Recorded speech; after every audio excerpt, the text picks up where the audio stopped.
nagbabalik ang Good Morning Boss. Mga boss, kilalanin naman natin ang tunay na kwento at tunay na buhay ni Belia Di Mayuga. Lahat ng yan sa Real Talk.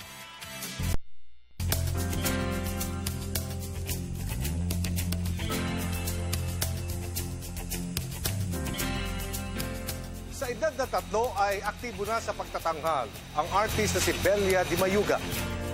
At ang talentong ito ay isa sa kanyang naging susi para magtagumpay sa buhay. Halika at samahan ninyo ako upang kilalanin si Miss Belia Di Mayuga.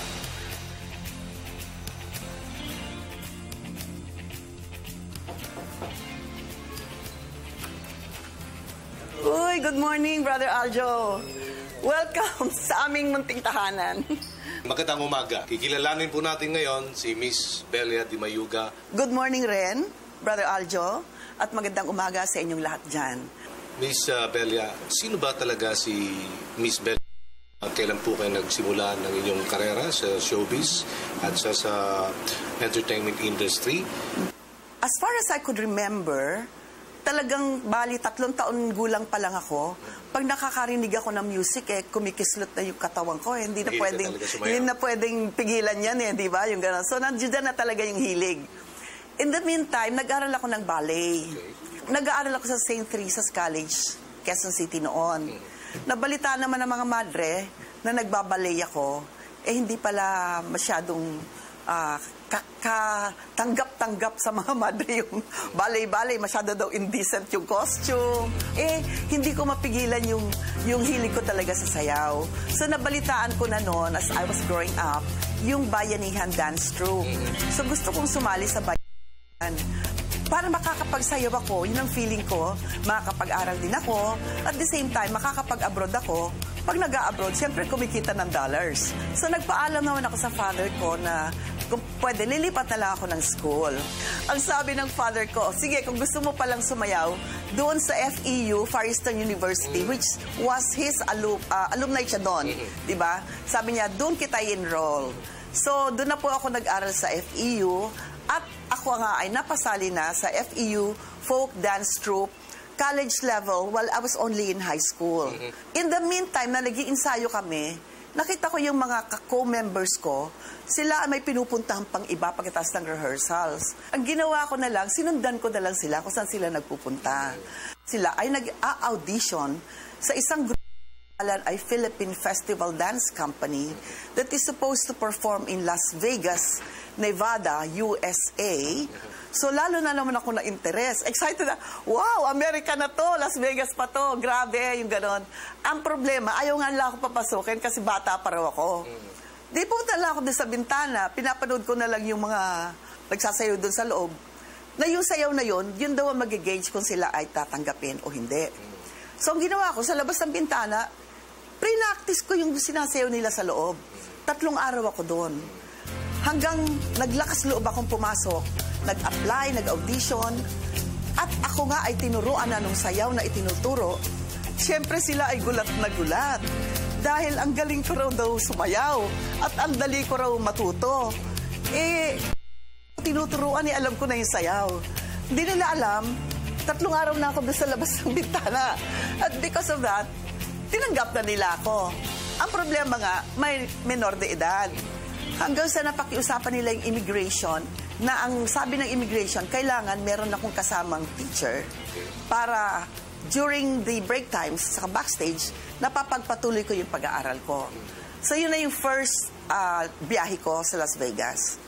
Pero sa Las Vegas, doon ko naramdaman yung feeling ng mga overseas Filipino workers ng loneliness, pag malayo ka sa pamilya mo, homesickness, ang lungkot-lungkot pala. Sobrang malungkot. So, umiiyak ako tuwing gabi kasi high school pa lang ako noon.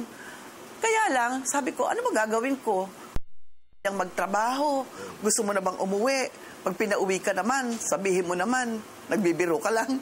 Parang gano'n. So, ginawa ko, kinalaban ko na lang yung sarili ko. Lahat ng emotions ko, binabaliktad ko. So, yun ang nagtulak sa iyo na tulungan din ang mga talents natin from the Philippines na ma-experience din nila abroad. Yes, actually, yun na ngayon. Nila kanila mga talents. Oo.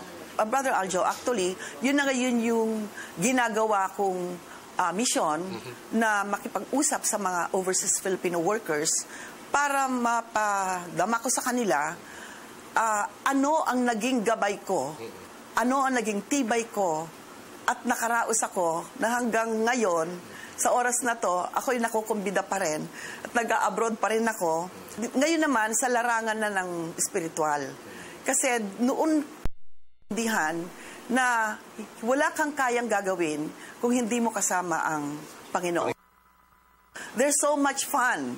Yung ganon, there's so much joy. And there's so much inner peace in your heart when you serve the Lord. Isa pang blessing na masasabi ko, di ba, nung maliit ako, natuto kaming mabuhay sa bundok, yung kumain ng kung ano lang yung mahuli mo sa ilog, yung ganon.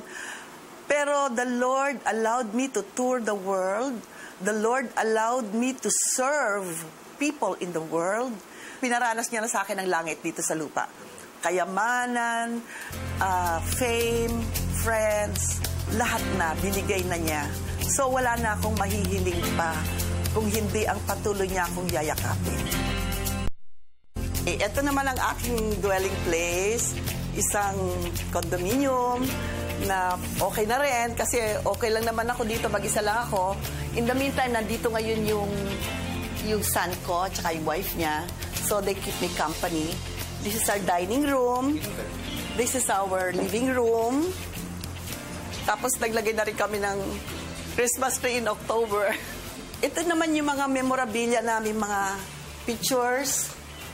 This was taken during my first recording. Walang pagbabago ba? During my first recording sa WIA, Dinah. Ito. Tapos ito yung mga family portraits namin ng mga pinagbiyahe-biyahe namin sa Amerika, Universal Studios, sa Hawaii. Tapos, ito pa po, mga personalities naman na ng mga nakasama ko. Of course, palagi kong kasama si Kuya Germs. Awa ng Diyos, marami pong awards na nabigay na sa akin. Ayan, award din. Kasama ko si Vilma. Ito ako. Ito, nag-show kami sa Lebanon. Kasama ko si Ambassador. Yan. Ayan yung mga Korean talents namin, no? Dito naman yung aking priceless photo with Elvis Presley. Wow, si Elvis. Yes. Oh. Brother Aljo, ang mission ko ngayon is sabi ko kanina, to give the Lord in the hearts of all the overseas Filipino workers. Parang tribute ko na rin yun kay Lord dahil sa ginawa niya akong OFW from the very beginning of my career. Ito, one of my recordings. Nandito yung COPA. Ito yung COPA. Yung COPA says, I thank you for the chance you have given me. I thank you for the people who have molded me. I thank you for the chance you have given me. The countries that I'll be able to see. I can show them the talents you bestowed on me. Salamat, salamat sa'yo. Etc. Tungkol na yan sa pasasalamat sa Panginoon sa binigay niyang chance sa amin. Ako po ang inyong lingkod, si Miss Belia Estrella Di Mayuga. Isa pong dancer lang na turingan. Pero ako ni Lord ng pansin. Ako po ay nakapagbigay din ng kasiyahan sa mga taong nakapanood. At kasiyahan din na nabibigyan ko ng gabay ang mga overseas Filipino workers. Ito po ako, isang tunay na tao. At yan po ang aking tunay na kwento.